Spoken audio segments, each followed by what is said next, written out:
in the first 90 days, how does the city of Madison change if you're mayor? Maybe another way to ask this question would be, what's the first order of business? If you're elected Mayor of Madison, what's your first order of business? I think the first order of business would be to work with those in our community that are really hurting. I think especially the folks who are on the steps of City Hall, who are homeless, who need resources and need places to go in the daytime. I think that's something very simple within 90 days that we can get spots. I think we can put the chairs back in the hall when you come into City Hall.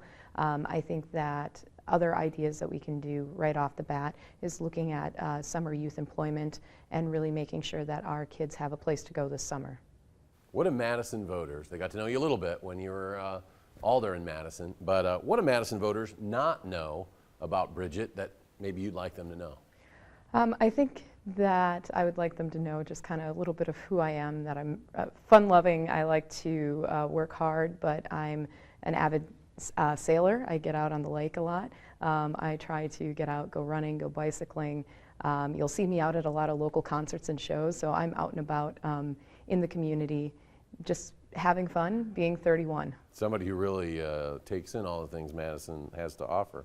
What is Madison's role as a city in terms of kind of governing the entire state? What do you think role Madison should play in terms of maybe being a leader for this entire state? Yeah, well, Madison's supposed to be this great progressive beacon, and what I'm seeing right now in City Hall with the policies, there's not much coming out. And I'm looking around the state at city councils and county boards doing really great progressive policy, and states and colleagues and friends that I know that are elected officials in places like Nebraska and Arizona and Florida, which are not very liberal progressive places, and they're doing amazing work. And so I think that Madison, it's time to step up and really have folks in City Hall and have an administration that's really putting Madison on the map and really being a progressive beacon, especially right now as depressing as it is with the Republicans and with Scott Walker and the attacks on the state, the attacks on public education, and we need to lead the charge.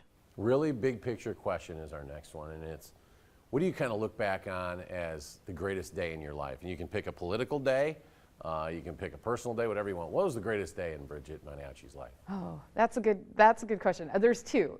Politically, I would say the groundbreaking of the Edgewater. That was a major milestone to achieve that. And on a personal level, greatest day was, there was an 85-degree day with really great wind, and I sailed across Lake Mendota in one of the little hoofer boats by myself, and it was just a glorious day.